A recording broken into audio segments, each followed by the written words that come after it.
Hello, everyone, and good morning. Welcome to our live feed update for August 19th.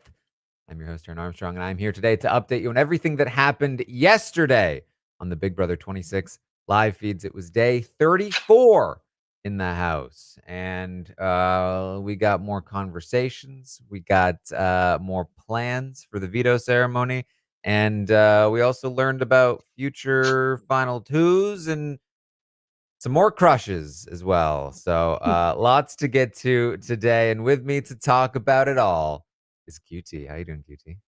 Hello, I'm good. Happy to be back for another live feed update. I think I'm more specifically happy to be on this one because I know that you like to reenact some things that go on the live feeds, and they did twerk yesterday. So if you wanted to, I think we'd all be okay with seeing that. We'll see. We'll see. I don't know. I don't know if we'll have time to get there. Okay. But yeah, of course, to set this up, Tucker is the HOH. He nominated Brooklyn, Quinn, and Cam for eviction. Then he also won the veto. The plan had been to use the veto on Quinn to then replace him with Chelsea, but that was contingent on on Quinn not revealing this plan to anyone. Quinn then basically revealed the plan to Brooklyn, and Brooklyn immediately ratted him out. And so it is now up in the air. Will Tucker use the veto on Quinn? Well, the other side of this is that T-Core and Kimo very much do not want him to use the veto on Quinn in order to put up Chelsea. They would prefer for MJ to go on the block. And they had a long conversation with Joseph the night before where they talked about that and they tried to convince Joseph that that was the play. And they said that they would all individually talk to Tucker and try to convince him to put up MJ instead of Chelsea. And that is how we start the day here on day 34. Yeah, I feel like I tweeted about this too. I'm like kind of conflicted on how I feel about this. I understand Tikor and Kimo wanting to save Chelsea, but I feel like it's so obviously clear that they're fighting a losing battle and that Tucker does not want to put MJ up because he feels like he can have her and get her on his side, which makes sense to me. But I feel like Kimo and Tikor, like more specifically Kimo, because Tikor kind of like tells Kimo what to say and then he goes up and does it all. Mhm. Um, but yeah, it's just like it was so clearly not working and they keep pushing for it. And I fear that if they push too hard for things like this that don't really matter at the end of the day for them, um, it might come back to bite them if Tucker feels like they're not fully on his side or in agreement with what he's doing. Mhm. Yes. So, you're very right. Chemo, when they do some talking, it tends to be chemo. It tends to be like T-Core will kind of stew in the meeting and then go and talk to Chemo privately and be like, Chemo, this is what we should be saying. And then sometimes he will go and say some of those things. But the problem is that he doesn't remember all of the things that T-Core wants him to say. And so he's Yeah. not super effective at conveying those messages. Um, Case in point, he talks to Tucker in the morning about, hey, we should be putting up MJ. Um, but Tucker's like, nah, I'm kind of feeling like I probably want to do this move. I want to put Chelsea up, and Chemo starts saying like, well, but what about MJ? And Tucker's like, nah, I just don't think that makes sense for me. Like I said, I think Chelsea makes sense. It's Chelsea and Brooklyn. They're snakes. They're both snakes. They need to go. MJ's not a snake. She's just doing what they're saying and telling her to do. So it's not a big deal. And Chemo's like, yeah, okay. It's like he knows that he has something good to say to that point, but he just can't find it. And I feel like we've all been there. Like that's the worst. When you're in it, especially when you're in an argument, this is not an argument, but when you're in an argument and you're like, oh my gosh, I planned for this. Like I knew what to say when you were gonna say this, and then you just completely forget it. Yeah, he goes back to T-Core and he's like, I tried, but I couldn't remember what we were gonna say, and so I don't know. It didn't go well. And she says, okay, well, I guess I will have to go and talk to him later.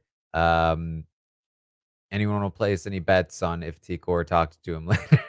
Absolutely not. It's just like, oh my gosh, it drives me crazy because I'm rooting for T-Core and Kimo so much, specifically T-Core, and it's just so hard sometimes. Like yesterday was a hard day to be rooting for her when she was not doing anything that she should have been doing. Yeah. Well, Joseph talks to Tucker. Now Joseph, he talks to people and he tries to convey what he wants. So if they manage to convince him to try to get MJ on the block, then this is an actual in here. And yesterday I said if I was in that conversation, I would not think that he was convinced. But they seemed to think that he might have been convinced.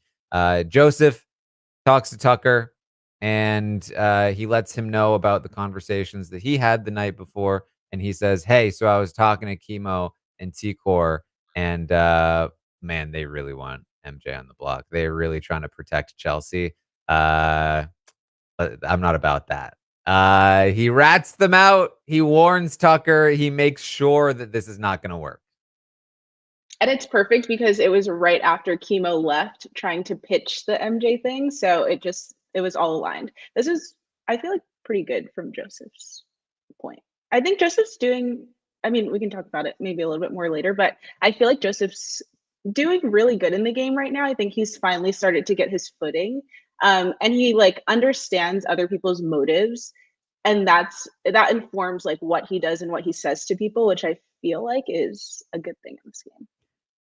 Listen, I'm with you. I feel like Mhm. every time I start to feel that way, he talks to the Yeah. cameras and I go, "Oh," which we'll get to. Oh gosh. So of course this does make sense. Chelsea should be on the block from Joseph's point of view. Tucker should be pulling Quinn down, putting it's all good for Joseph. And he's able to continue to work on his relationship with Tucker here by doing what Tucker wants and sort of ratting out T-Core and Kimo here. He also I think probably feels a little worried about how he made this kind of final two-ish deal with Leah the night before where he just kind of blurted out, "I love you." And he knows that the last time he tried to tell her something, she ratted it out immediately. And so he's a little bit worried about that. So he does tell Tucker, like, "Hey, Leah was trying to like form something with me last night. Just, no big deal." But he has this conversation. He's like, "Are you concerned about any of this, Tucker?" And Tucker's like, "Nah, we're just gonna beat them all. It doesn't matter." That's just all day kind of what Tucker is saying. And I feel like with Tucker, I just started to feel this yesterday because I've been really liking watching him and he's been a fun character to follow. But I feel like he kind of lets his ego get in the way a lot. Um, and not in like a bad sense, but just like he knows he's winning a lot and he feels like he's just going to continue to win a lot. And even when he talks about like, oh, like they might backdoor me or whatever, it's, I don't know, like I just feel like he feels like he's just going to continue to win and he can just bulldoze all the way to the end. And then yeah, even when he's talking with Cam, they're both like, yeah, we're just going to take these comps for the rest of the way. And I hate when people start to think like that. And it's fun to see the crazy moves that Tucker's making, but it it's like not good for his game. He's not playing a good game. He's just in good positions because he's winning. But I don't think he's actually like, even with the veto, you guys were talking about it yesterday on the update. He shouldn't be using the veto. Like, yeah, it's good that he's putting up Chelsea instead of MJ, but like, why are we using the why did you even win the veto in the first place? Especially if you're going to end up using the veto, then let someone else win it and use it. Like, it's just, there's so many wrong things that he's doing. And I feel like it's because he has pride in the fact that, like, oh, I'm just going to keep winning these competitions. Well, maybe he will. Who knows? Maybe he will. That AI Uh, arena really, like, messes things up. It's impossible to get him out until that is done. Pretty much, yeah. Uh, Chelsea and Brooklyn, in the meantime, they're going to spend a large portion of the day talking with each other, talking about various things. But basically, where they stand right now is that they are still under the impression that Tucker is not going to be using the veto and that Quinn is his target and that Quinn will be leaving. And from their perspective, oh well, sucks for Quinn, good for us. And they're not really that pressed about it. So they may or may not be in for a bit of a surprise. Huge surprise. It's crazy Um, seeing the downfall of Brooklyn and Chelsea kind of in this week. Yeah. yeah. They just I mean, you talked about it a lot before this even happened, but they just weren't being active enough players and like keeping their numbers. And it's crazy how now they're kind of like, yeah, we have MJ, like let's keep MJ. But before they were willing so easily to let her go. And it's like even when you feel like you don't need someone, just keep them feeling good about you and keep them on your side. I mean, MJ doesn't know the difference. I don't think she even realizes that like they're using her a little bit more now than they were before. But yeah, there it's just this Chelsea Brooklyn stuff is crazy. It's wild how preventable this was. We were talking about it 2, 3 weeks ago about Yeah. how nobody was doing enough work on MJ, that we t I think just 2 weeks ago, it was like, well, uh, Brooklyn and Chelsea have MJ and Leah. They have them locked up. They're just not doing enough actively to maintain these relationships, and if they had kept MJ and Leah, locked up, like, worked on those relationships, pulled them into something, made them feel really comfortable. If they had had those 2 votes, Cedric would still be here. It would be an entirely different game. Um, they didn't, and here they are. That's how quickly things can fall if you do not maintain your empire. Um, so Angela is gonna talk to Rubina, and this is kind of interesting because of, again, like, where Joseph kind of thinks he is versus where he might actually be. Angela talks to Rubina. She's a bit sketched out about Joseph, that, he was trying to ask her the other day that, like, "Oh, who do you want to go home?" And she was like, "Why is he asking me that? Like, what is he doing?" I just wanna make sure, she said, "I just wanna make sure Tucker knows that conversation happened. Can you just tell Tucker about this? I just wanna make sure Tucker knows that was what was happening." Angela will do anything Tucker says.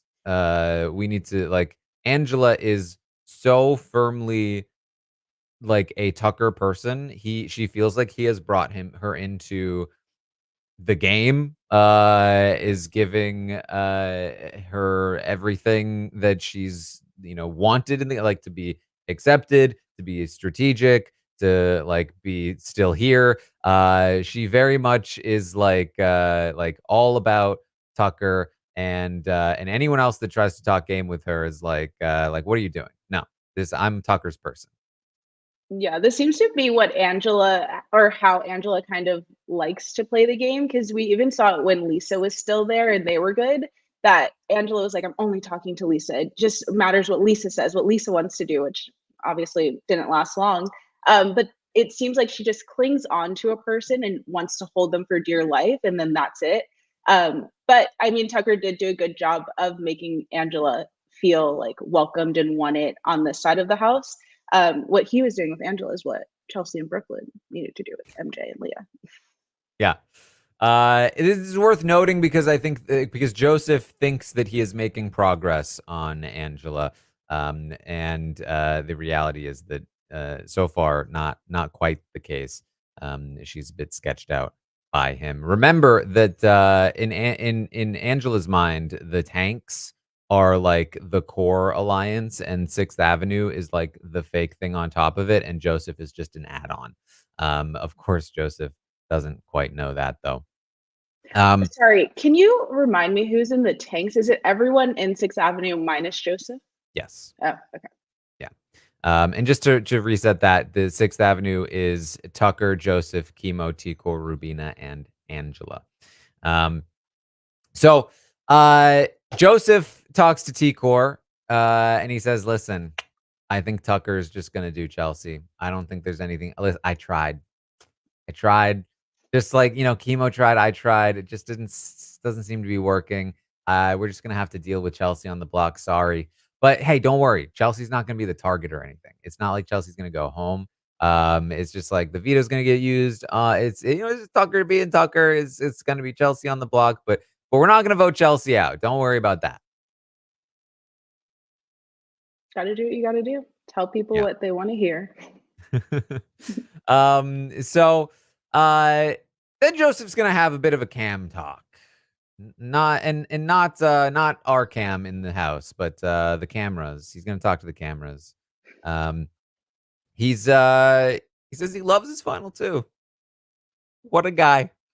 You know? This Tucker. He's just out of his mind. And you know what? I'm gonna stay loyal to him, he says. I'm gonna go to the end with Tucker. I wanna be in the final two with Tucker.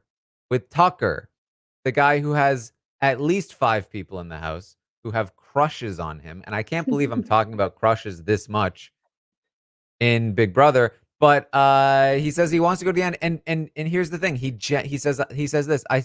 I think I genuinely can beat Tucker in the end. I don't think it's that crazy, he says. And they'll respect that I was loyal. They'll respect that I was loyal to Tucker. Will they? First of all, Since when? if Tucker's in the final two, that just means he basically won every single comp until he gets there. So there's just no way people are going to respect that so much more. Like, people see comp wins as so much more of like a thing to have on your resume. And Joseph does play a good game, but very behind the scenes so far. I mean, if he comes out and starts winning a bunch of comps with Tucker, maybe, but this was a delusional. Delulu. Yeah, I mean, listen. Joseph's idol is Dr. Will, and Dr. Will won the game without having won competitions. And we all know that Dr. Will got a lot of respect for how loyal he was. I can't. It's comical. He says this. He says, well, here's what I think jury votes. I definitely have at least Kimo. No. Crush. Tikor, maybe. Rubina, no. Yeah, like, what's happening? Leah, no. So 3 out of the 4 there are people that have crushes on Tucker.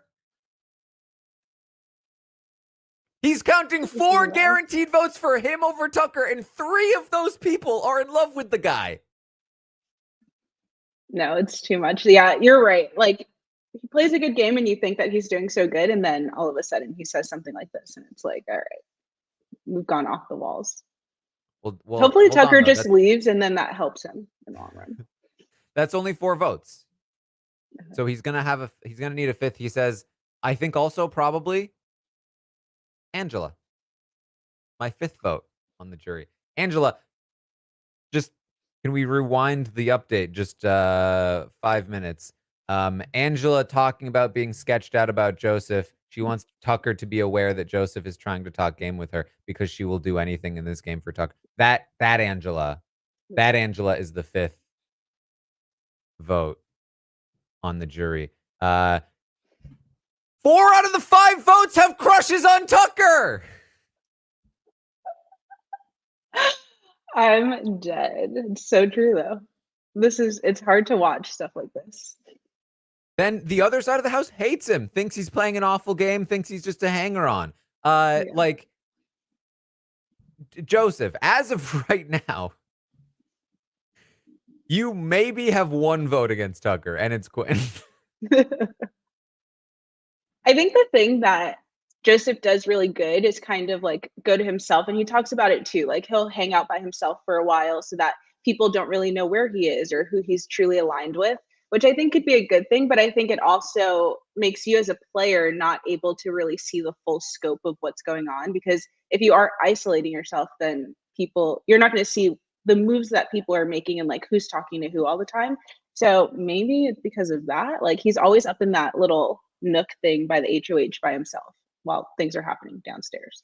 I mean, it's just a wild set of reads here. He is so off on so many of these people. It's wild that he has these terrible reads because he is doing so much better in the game than so many people.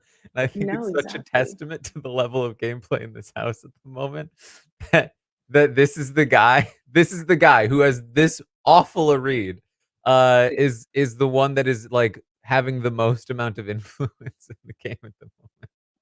I know. I was thinking about that too this morning, that, like, in this season, we don't really have that, like, one mastermind strategic person that kinda, like, sees it all and is pulling the strings. Like, we don't have a Suri or even, like, a Tiffany Mitchell. Like, there's not that one person. So, I think that's what makes it kind of fun to watch, because everyone's just kind of, like, chaotic and things are moving around so much. But I think sometimes it is nice to kind of have that strategic mastermind that unfortunately we do not have via Mm. Joseph. Well, he says, "Listen, they're gonna see they all know they all know about my social game and how good I am. So, I really think I'm gonna take this." So we'll see there about Joseph. Hey, and listen, it's a long game. Anything could change, but the thing is that, like, this is his analysis in the moment, and in the moment, it is incredibly wrong. Yeah. So there's not really any other criteria to judge it from. If it changes, then his analysis in this moment also needed to account for the fact that things would change. There's another thing he talks about here in his camera talk, that he has something that is maybe interfering with his judgment a little. He doesn't want it to interfere with the game. He's not gonna throw his game away for a crush. I No feel like I'm matter gonna be crying. how great she is, because she is, like, the best. It's so cringe. Like, But, I of course, can't. I told you yesterday, he has taken Quinn's skin, and therefore, he must also take Quinn's crush. Oh my He's gosh. talking about Leah. It is so cringe. I feel like so many people in this house, like you said, have crushes, and, like, so many that are unrequited. Like, Yeah. even Chelsea and Cam, like, we're not enough people are talking about the fact that, like, Cam has no interest in Chelsea, and she feels like she's the one that's, like, holding back. So, yeah, it's hard, it's really hard to watch them talk about these things. My gosh. It's wild. It's wild. Yeah. But listen, this whatever, right? He's talking to the cameras. He's got a crush on Leah. It's clearly already impacting his game a little bit, but like, okay, at least it's not Leah, Kimo, like at least it's not all of these people that are spreading this around the house, talking about their crushes, telling everyone. Like, obviously Joseph has enough game sense. Nope, he talked to Kimo about his crush on Leah. He's immediately talked to Kimo about it, and he keeps talking to Kimo about it. And so now Kimo knows, and so soon everyone will know. Yeah. Things spread fast in our house. I I just can't. I just don't understand. I just don't understand. Why do you need to, okay, why do you even need to tell the cameras? Like, Right. this is, but fine, whatever. You have a crush, okay, one of many in this house. Why do you need to talk to Kimo about this? Did you not see I what just happened to Quinn? Did you not see what happened to every other crush in this game? Yeah. I feel like you just needed to let it out, you know? It was festering inside and he wants people to know about it. But no, you're right. I wouldn't even talk to the cameras about it. Like, especially if you're not gonna even act on anything, it's like, what's the point? Well, I mean, the way that I think he thinks there might be a chance is the Oh problem. gosh. And so, because Kimo was like, "Well, what if she reciprocates?" And he was like, "Well, oh well, I literally cry. I mean, oh golly, Oh my gosh. I can't. This is so awkward. I hate even talking about all of this. I know." Like, this should be the opposite. Like, it should be like they're basically hooking up, and then maybe you need to start admitting it. You know what I mean? Right. Not like, okay, I have an inkling that I might like this person. I need to let the world know. Right. Yeah. And there's nothing that's happened. Like, it's almost just linking you to this person for no reason at all. Yeah. And they don't even know Oh boy. Um, this is the story with Joseph where it's like, man, look at him. Oh. it. So, back to Brooklyn and Chelsea. They're gonna continue again talking with each other. They also are now like basically campaigning with each other to Rubina. They tell Rubina like, "Hey, this is how we feel about it." Like they're still continuing to lie about how the vote went. They still feel like they can pull Rubina in somehow. They're like, "Hey, we definitely wanna work with Tucker, Rubina. We wanna target Angela, you know, like, Angela's our target." And the fact that they're doing this together is not great, of course, for Chelsea, who, um, already is linked so much to Brooklyn. Rubina's obviously gonna let Tucker know that they basically came to her together, and he's like, "Ah, see, that's what I said. That's what I've been telling you guys this whole time. It's the two of them. They're snakes. They're coming after Angela. They're coming after me. That's what I'm saying." In a game like this, there's no reason to talk as a duo. Like, if you do have someone that you're super close with, even with like T-Core and Kimo, I feel like they've been trying to separate a little bit more recently. I think some people are starting to notice that. But like Chelsea and Brooklyn never needed to talk to Rubina as like a 2-on-1. That's it creates a weird dynamic, especially when it's with someone who you just voted out. Like the two of you just voted her out and now you're coming to her. It just feels a little bit like fake. And like anyone would be able to feel that. Um, and yeah, even what they're saying, like they're just kind of saying the same stuff that they said the day of the vote of like basically trying to get Rubina to be on their side more than the people that actually voted to keep her. Like it's all for nothing. And it's only just creating more of this target on their backs of people realizing that they're working so closely together. And also, like, for their individual games, I think they should be trying to have these conversations with Rubina on their own. Because even in the conversation, Chelsea, she doesn't throw Brooklyn under the bus at all. But when Chelsea's explaining why she voted to keep Cedric, like it makes sense. And Chelsea has a better case for why she would vote against Rubina than Brooklyn does. But then Brooklyn's just sitting there like, yeah, I don't have that same kind of story, but still love you, Rubina. So yeah, I didn't like this. Yeah, I mean, in a house where there is one showmance, they're not even, Love like, it. as linked as some of the other duos in the house, because Tikor and Kimo spend all of their time together, very rarely talk, to people without being, the 2 of them. Chelsea and Brooklyn are now, starting to operate similarly, and it's like Chelsea and Brooklyn are seen as a duo. Tikor and Kimo are seen as a duo, and Tucker and Rubina are seen as linked. Like, not as much of a duo as the other 2. It's wild. Um, and it's literally just because they don't spend all of their time together like the other like, it's like a very low bar to clear. Yeah. It's like, yeah, they might be hooking up, but, you know, T-Core and Kimo. Because it's never about the showmance. It's just about like you having someone that you're gonna protect and keep 100% over anyone else. So if even if a person is in a showmance together and you don't see them together, you don't feel like they have each other's back more than they have yours. Where like Tikor and Kimo, even though they're not in a showmance, it's equivalent, if not even worse than a showmance, because they're like bonded together over something that's more than just physical. It's like they actually love each other so much that they only want to spend time with each other. Yeah.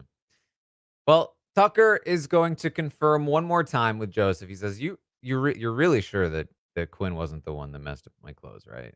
You're like, "It definitely wasn't Quinn. It was definitely Brooklyn." And Joseph's like, "Yeah, it's obvious. It's definitely Brooklyn." He's like, "Okay, okay." With that in mind, Tucker goes and talks to Quinn. They finally have their conversation. Now, this was supposed to be a group conversation. Quinn was talking to Rubina about it. Quinn and Rubina are like very cool now. Much to Tucker's chagrin, he actually doesn't like that they're chill. He's like, he put her on the block. She should be remembering that. So it's like the more that Tucker's allies advocate for Quinn, the less he likes Quinn. Um, but he has the conversation one on one instead. And of course, Quinn finally is going to just come straight out and admit it. Like, I messed up. I'm sorry. I did tell Brooklyn about being a pawn. I slipped up. I screwed it up. I'm sorry. And Tucker's like, I know. She already came to me and told me everything. including about your final 2. And Quinn's like, "Really? Like, that sucks, like, that hurts." Like, I was crying. Like, that was such a vulnerable moment when we made that. It really hurts that she just immediately went and ratted out. Now, she didn't. Um, Quinn told Joseph about it, Joseph told Tucker, and then Tucker said that Brooklyn ratted it out. She did rat Quinn out in terms of what he said about being a pawn. She very much intended for Quinn to be targeted because of that, but obviously she didn't reveal the final 2 because that implicates her in the whole mess. So it's not like the the implication is still like she still did the thing. She would have ratted out the final 2 if it made sense for her. But for this particular instance, she did not. Tucker asks Quinn, like, "Did you mess up my clothes?" And Quinn says, "No, absolutely not." And he says, "I know you didn't. I was just playing it up before." And he says, "But now you've really got to keep your mouth shut, because I'm about to blow a bunch of stuff up tomorrow. And hey, I don't know, maybe it would be easier for me to not use the veto on you anymore. You really should have taken my deal. You really shouldn't have opened your mouth. Maybe I don't want to use the veto on you anymore. But either way, just keep your mouth shut. There's going to be a lot that happens tomorrow." And Quinn's like, "Okay, yeah, yeah, you're totally right." Um, yeah. Yeah, I this conversation I didn't love because I feel like Tucker was talking to Quinn as if like Tucker's the principal and he's reprimanding Quinn. He's like, "You shouldn't have done it. I don't know what I'm gonna do now. Now I'm not like just sometimes I feel like the way that Tucker talks to people is a little bit like self-righteous and he feels like he's the like big macho guy in the house and he's making everything happen and you have to listen to him and play the game that he wants you to play it the way he wants you to play it. So I didn't love how he was talking to Quinn because even though Tucker's in power now, I think people remember how you make them feel. And then it's like, I get like so confused with Tucker's game because he's like not talking down to Quinn, but he's saying all this stuff to Quinn about why he doesn't trust him.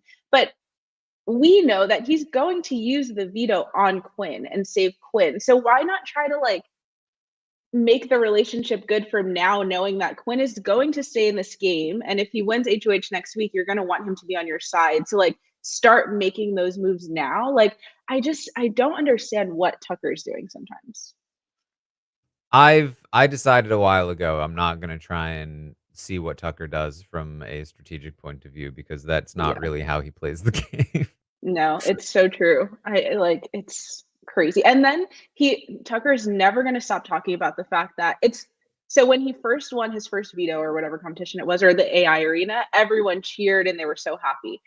He'll never let people live it down that after that they started not cheering as much. Like he really takes that to heart. But I think it was T Core that said it last week or maybe 2 weeks ago. She was like, it's like when a baby walks for the 10th time. Like, how many times are you gonna keep applauding it and being like, "Oh, yeah, great job." Like, at some point, we just feel like you're gonna win, and, like, it's not there's no it doesn't change much. So, the fact that he gets so annoyed that people are not, like, praising him for winning every single comp. Well, Yeah. yeah, listen, you can't, I guess maybe that's what's wrong with society. We just need to be cheering every time we walk. You know, I guess. Or maybe. not cheering at all. Just keep on moving. Well, Tucker says Brooklyn is a snake. She's the mother snake. She births all the other snakes. MJ's not an issue. It's Brooklyn, he says. Every time MJ talks to him, it's just all of Brooklyn's talking points. So he says, Quinn, I'm not gonna lie. I like that you admitted that you screwed up with Brooklyn, but it's not gonna help rebuild this trust. We're gonna have to work a lot harder on that in the future. And so Quinn talks to Rubina afterward. Like, yeah, he didn't want to do the group convo. She's like, what? Oh no. He's like, yeah, I don't think it went well. did not it did not feel like it went well. She's like, okay, well, it'll be fine. Um, Quinn feeling like it didn't go well was the intention for Tucker. He doesn't want Quinn to know that he's that the veto is gonna be used on him. So you know. What? Um, As I said, Joseph talks to Kimo about his crush on Leah. It's going to be a topic of conversation for a while now with Joseph throughout the day with Kimo. Um, Tucker's also going to talk to he talks to Brooklyn, but he also talks to Cam. And in this conversation, Cam finally does what Tucker has wanted him to do for a long time, which is he says, "Hey, if I survive this week, the two of us, we could run stuff. The two of us, we could do it." And it's still pretty like lackluster, half-hearted in terms of, but that's just kind of Cam. But it's something. It's again, the bar is a lot lower for Cam than I think most people in this house when it comes to Tucker, because Tucker really wants his bro. So the fact that he said anything, I think is definitely helpful for Cam. Yeah, Cam's personality does not help him when it comes to Tucker because he's very like chill, nonchalant, just like, yeah, man, yeah, I gotta do what you gotta do. I don't know who voted. Like very just like lackadaisical. And Tucker's very like hype, especially when like things are happening and think he wants someone to match his energy. But like you said, he really just wants to work with Cam. So anything that Cam gives him is great. But my least favorite trope in Big Brother is when two men are like, yeah, we're just going to run this game, take it over. Yeah. After next week, it's just going to be us back to back winning comps. By the way, what comp has Camp won this season? Like, I can't. I mean, when the comps are the way they are, it's unfortunately not that far from the truth. Yeah. Um, so Kimo talks to T-Core. He's upset. He's upset because Tucker has been talking to all kinds of people today. Why is he talking to so many people? He's talking. I thought he couldn't stand Leah. Now he's talking to her all the time. He's talking to Brooklyn. He's talking to Cam. What are all these conversations? I don't understand. What's happening? Are they making an alliance? I think they're like he's. I don't like what he's doing. I don't like that he's talking to so many people. Says Kimo. And Tikor's like, okay, well, here's what you should do. You should talk to Tucker about it. Ask him what he's doing and what these conversations are. What did he talk to Quinn about? What did he talk to Cam about? What did he talk to Leah about? Ask him these questions. And Kimo's like, I don't know. I mean, what maybe like what if we did it like in a group? And she's like, I mean, we could do it in a group, but it could also be like if you talk to him by yourself, that might be better. And he's like, yeah, maybe we could do that, but also maybe like together, if we talk to him in like in a group, we could make something. We could ask him those questions because like he should be talking to us. Really, I mean, if you think about it, he should be talking to us about these things. He should be telling us about them. And that's gonna go on for a while. Yeah, it's funny how like frustrated Kimo gets, and it's just like all in his head what he makes up, and he just goes into the have that room by himself. And I like how T-Core approaches him and kind of like laughs it off a little bit and makes him feel like it's okay, like no need to spiral. We can like get to the bottom of this. But then I don't like the actual advice that she gives him of like, yeah, go in there and ask him. You deserve to know. Ask him about the alliance. Ask him if he has another alliance. Ask him if he's working with this person. Like that's too like T-Core, you wouldn't even do that. Why are you making someone else do that? But yeah, this is what I was saying earlier, where like T-Core gives Kimo the mission of what he needs to do, and then sends Kimo into the HOH room and allows him to do whatever. So yeah, Hmm. crazy.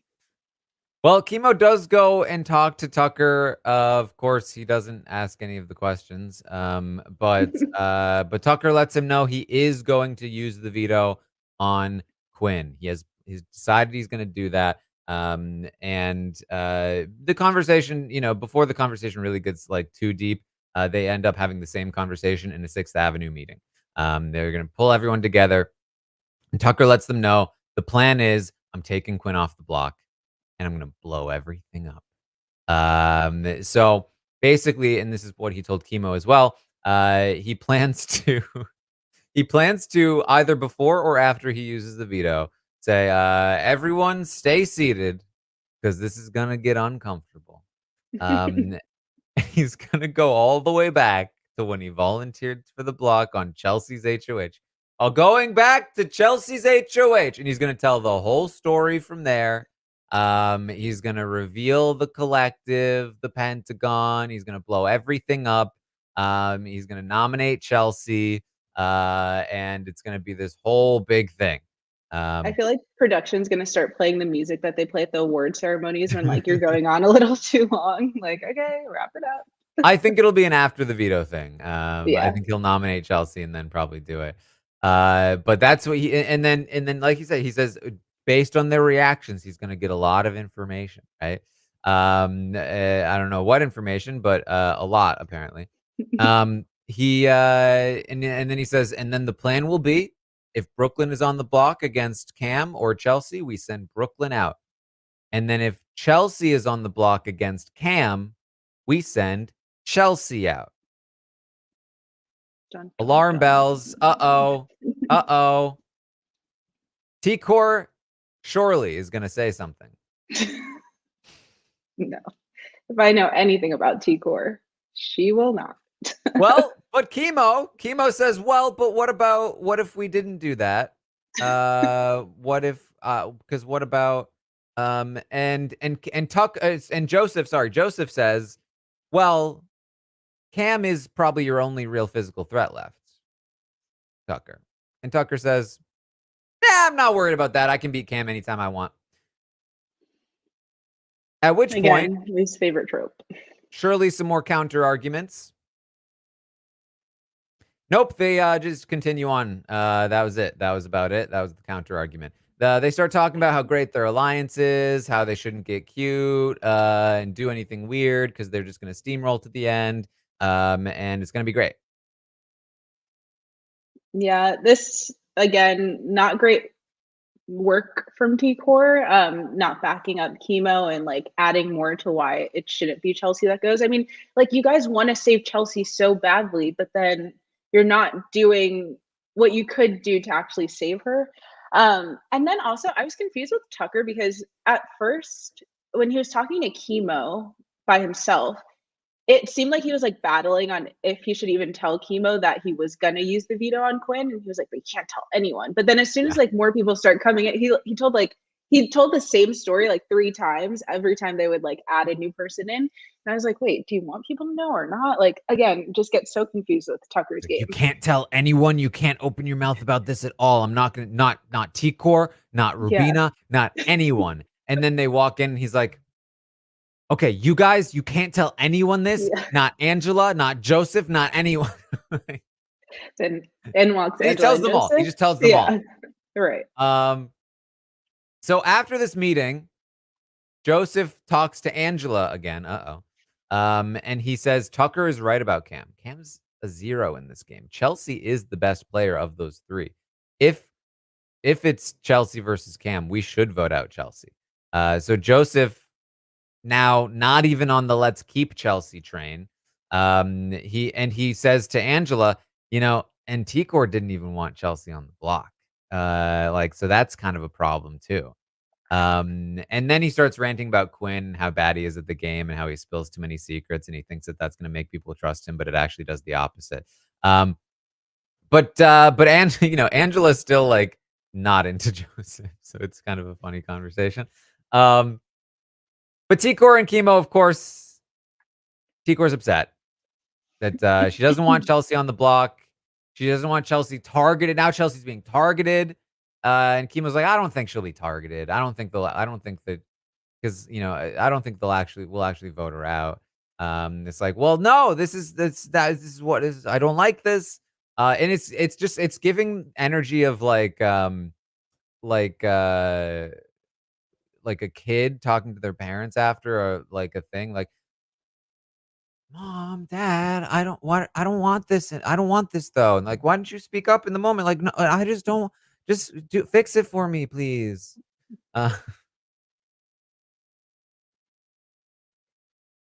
This yeah, just it's annoying to watch, honestly. Like I love when players actually do something. And it's been said for so many weeks now, like T-Core and Kimo have the right idea of what needs to happen. Like they know how to play this game. They just don't actively do it. And that's what's well, annoying to watch. I mean, that's the thing for me is that like in this instance, I don't think it behooves them to keep Chelsea.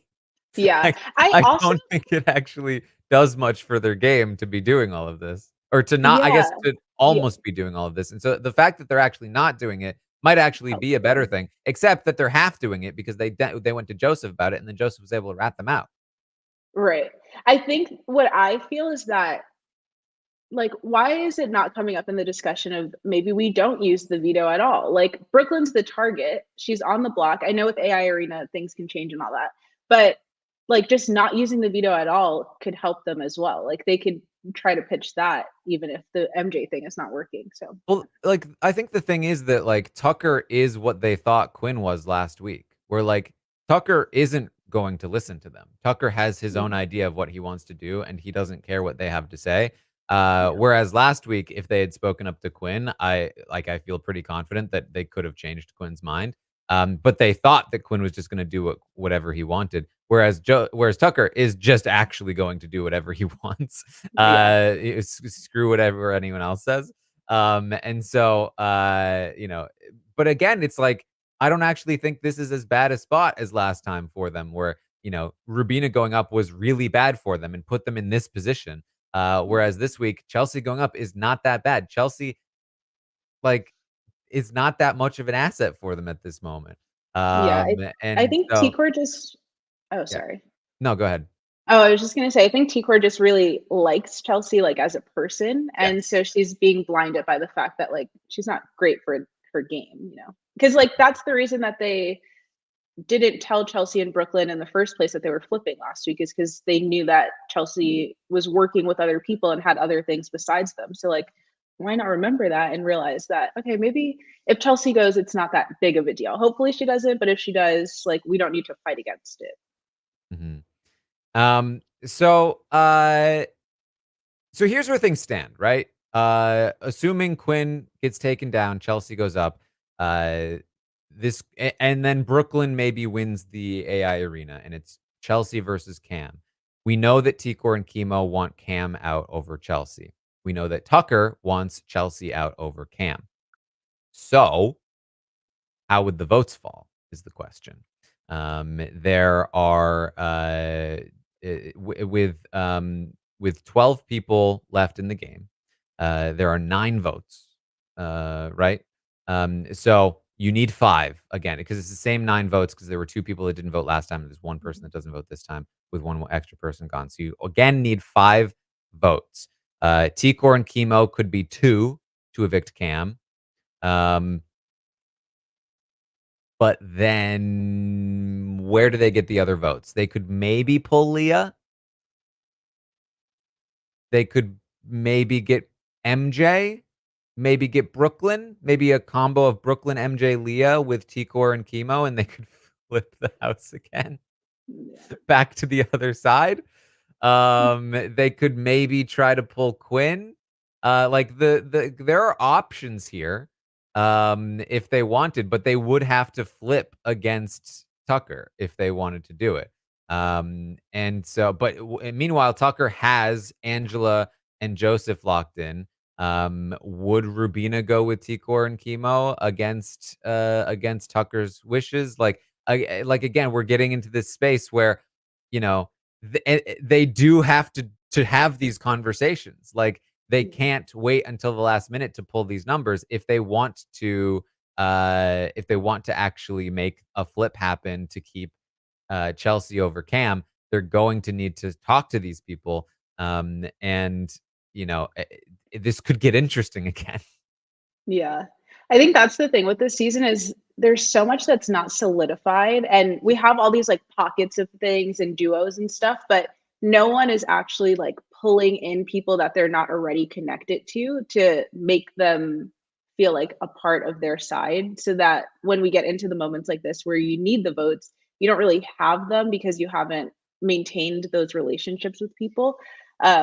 So it's fun to watch as a viewer, but in the game, they should be doing a better job of just maintaining allies even when you don't need them, because it will come to a time where you do need those numbers and you're going to want to have these people like MJ or Leah. Yeah. So we'll see. Should be a big veto ceremony today. Tucker plans to drop these bombs. We'll see what comes of it. I imagine that we will get a very pissed off Brooklyn and probably Chelsea, given that she's probably about to go up on the block.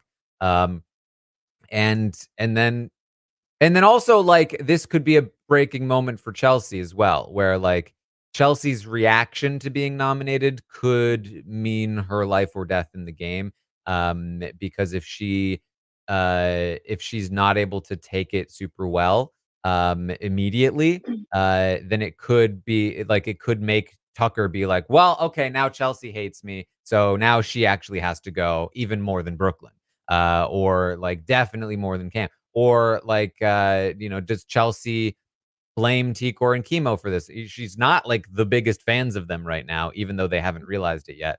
And so, like, how Chelsea responds to being nominated could make a big difference. And we know that she responded pretty well to the Cedric blindside. So, and that's what's got her in the slightly better position that over Brooklyn that she has right now. So, I feel like she's probably got the tools to react well to this.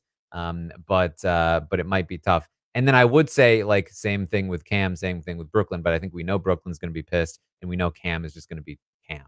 Yeah. So we'll see. Yeah, I do have the confidence in Chelsea that she will take it well. I mean, the only thing is that she was really blindsided with the Cedric thing too, but she's gonna be really blindsided by this because I mean, first of all, she just doesn't believe that Tucker is even gonna use the veto. So first, him using the veto is gonna shock her, and then for her to see that it's her going up and then him exposing her game, like that's the thing too. We haven't seen Chelsea deal with anything where like her alliances have been exposed.